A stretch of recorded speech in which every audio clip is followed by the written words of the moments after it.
your entire life was written before you were born, are you merely a puppet in a cosmic play?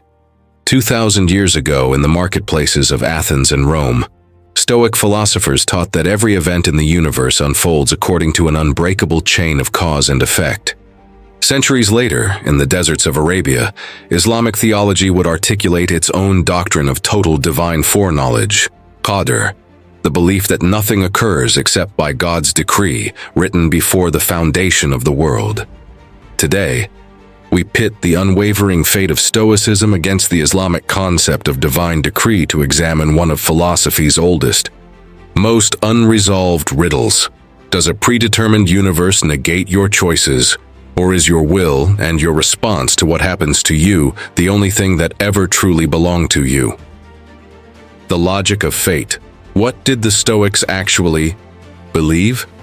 Stoicism began in Athens around 300 BCE, founded by Zeno of Citium, and developed over centuries by philosophers including Chrysippus, Epictetus, Seneca, and the Roman Emperor Marcus Aurelius.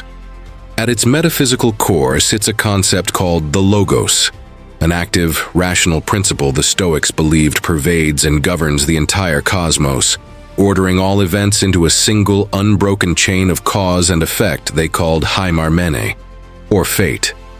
For the Stoics, this wasn't a bleak or arbitrary universe.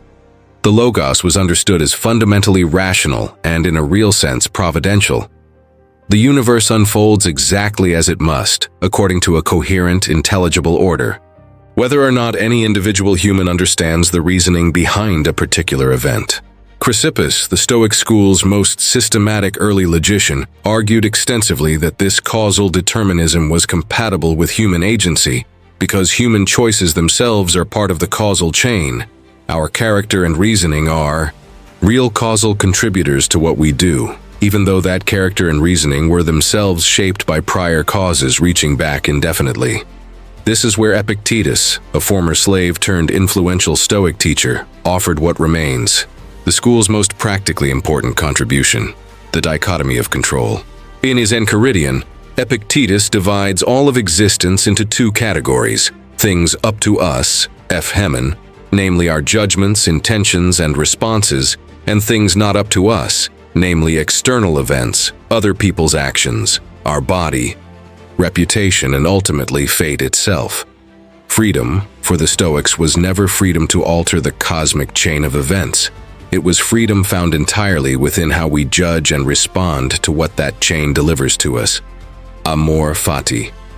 Can you actually learn to love your fate? If the universe is fixed, the Stoics argued, resisting it is not just futile, it's the primary source of human suffering.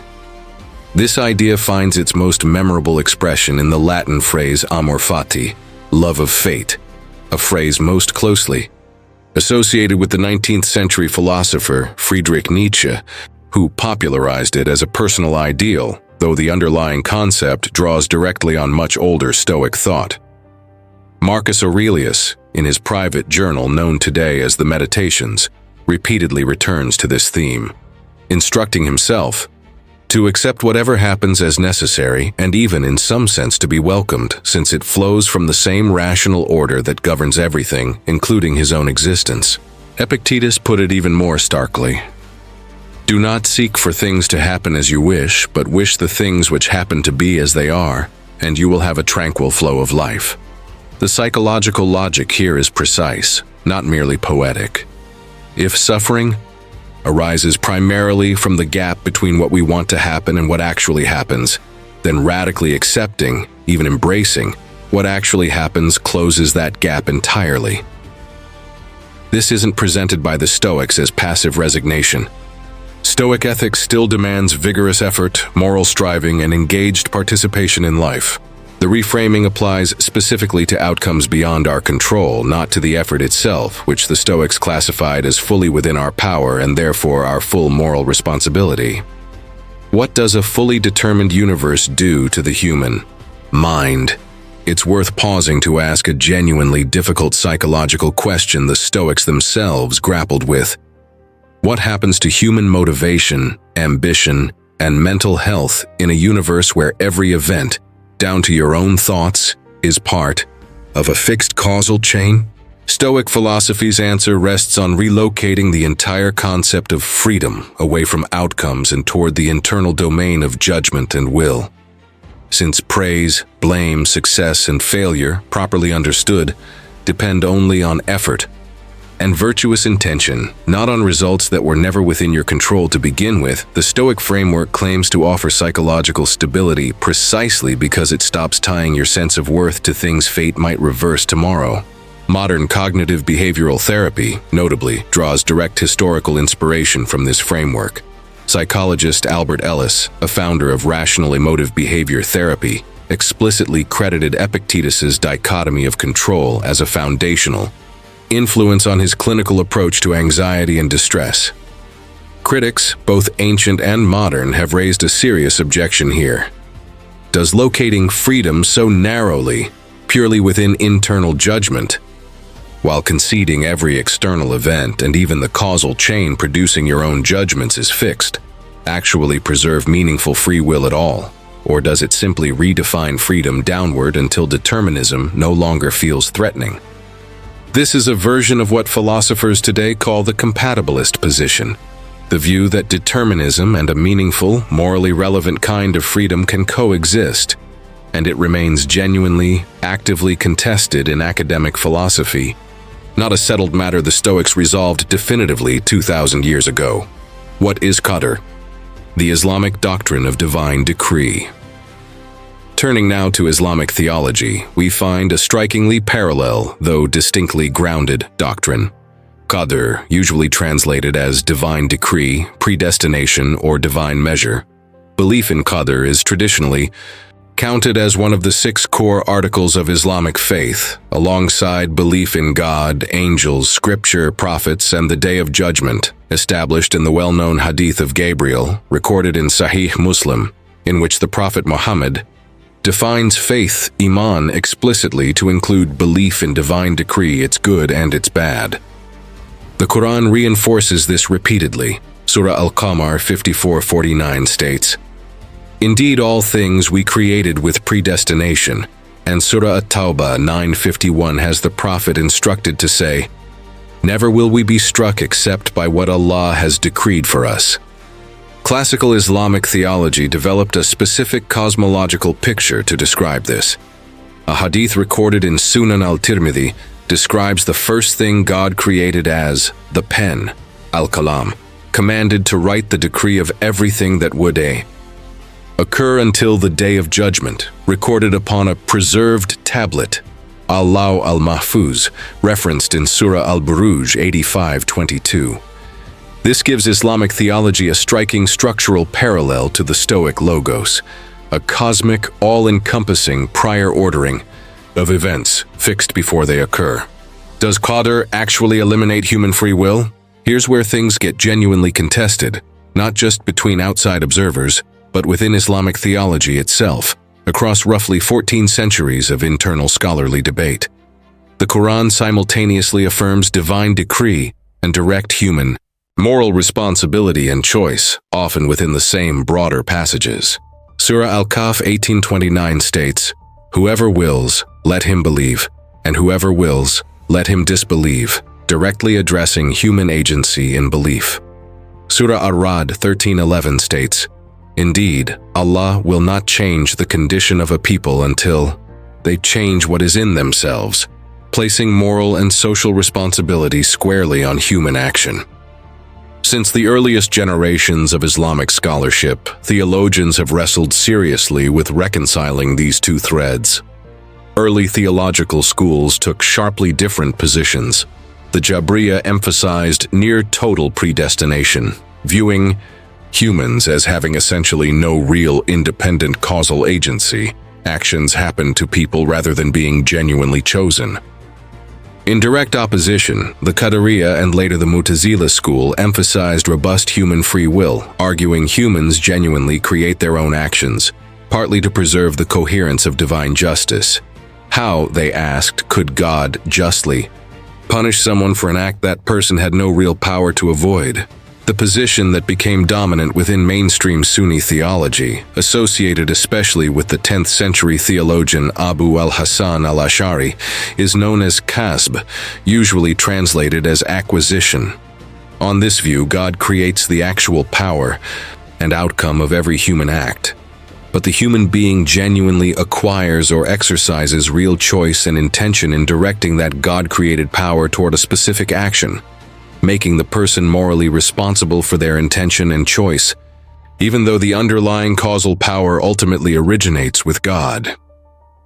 Critics, both historically and today, have argued kasb is a subtle, elegant, but ultimately difficult to fully articulate compromise, a position genuinely debated within Islamic philosophy of theology to this day, not a fully settled resolution any more than Stoic compatibilism is fully settled in Western philosophy. Stoic fate and Islamic Qadr. What do they actually share? Setting the two traditions side by side reveals some genuinely striking structural parallels, worth naming clearly. Both frameworks posit a comprehensive prior ordering of all events. The Stoic Logos and the Islamic preserved tablet each function structurally as a complete cosmic record governing what will occur. Both traditions explicitly reject the idea that this cosmic ordering should produce despair or passivity.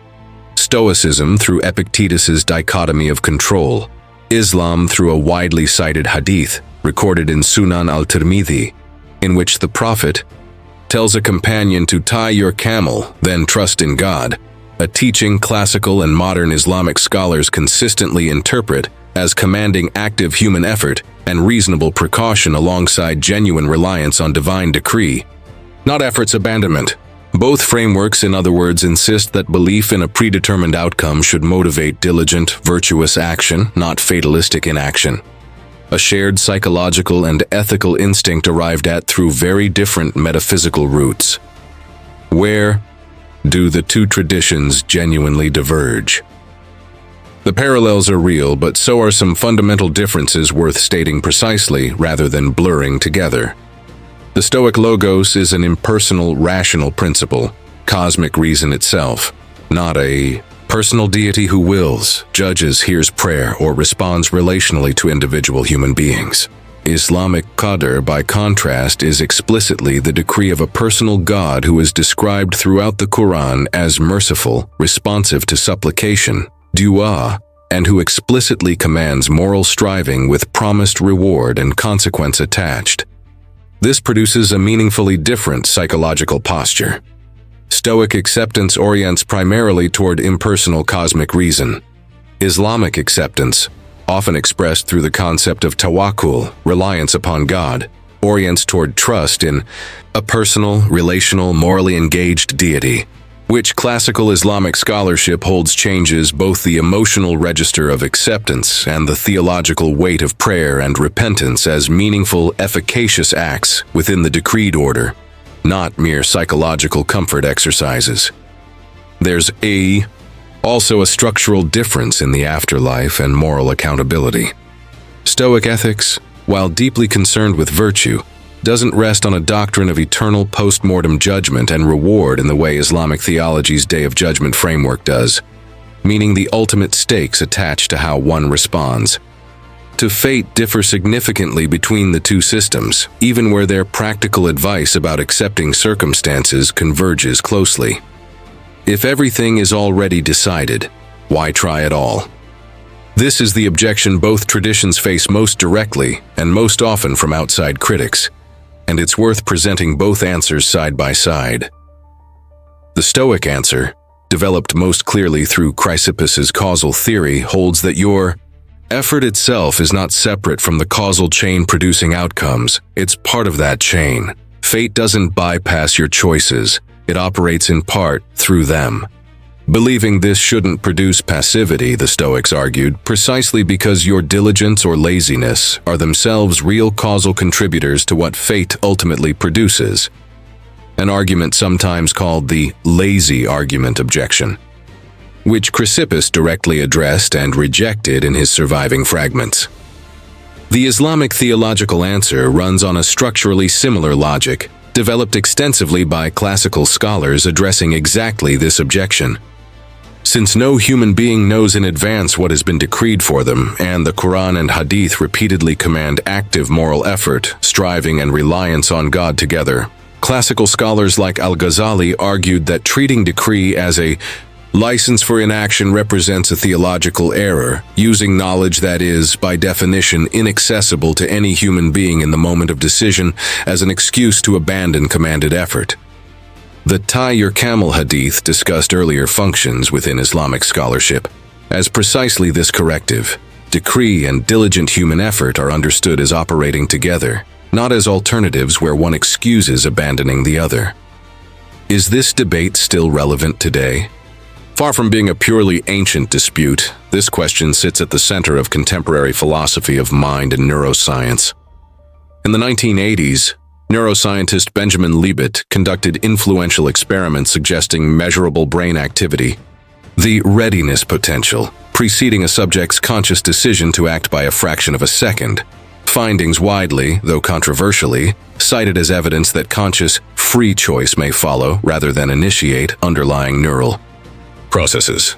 This research remains actively debated and contested regarding its interpretation and methodology among neuroscientists and philosophers alike, and shouldn't be treated as a settled proof of hard determinism. Contemporary philosopher Daniel Dennett has defended a modern compatibilist position with clear echoes of Stoic reasoning, arguing that the kind of free will actually worth wanting is fully compatible with a deterministic universe, since what matters morally is that our actions flow from our own reasoning, character, and values, not that those values themselves arose from an uncaused, metaphysically free-floating source. Other philosophers defending libertarian free will continue to argue genuine indeterminism, whether at the quantum level or elsewhere, is necessary to preserve meaningful moral responsibility, a debate that, remarkably, continues to trace the same fundamental fault lines Chrysippus and Al-Ash'ari were navigating many centuries ago. So, is your future already written?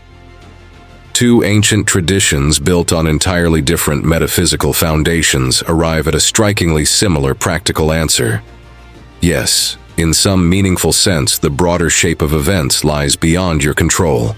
And no, that fact does not release you from the responsibility or the dignity of how you choose to act within it. Where they part ways is deeper and more personal. Whether the order governing your life is impersonal cosmic reason, indifferent to your prayers but comprehensible, through disciplined reason and/or the deliberate decree of a personal God who hears you, judges you, and asks you to strive anyway.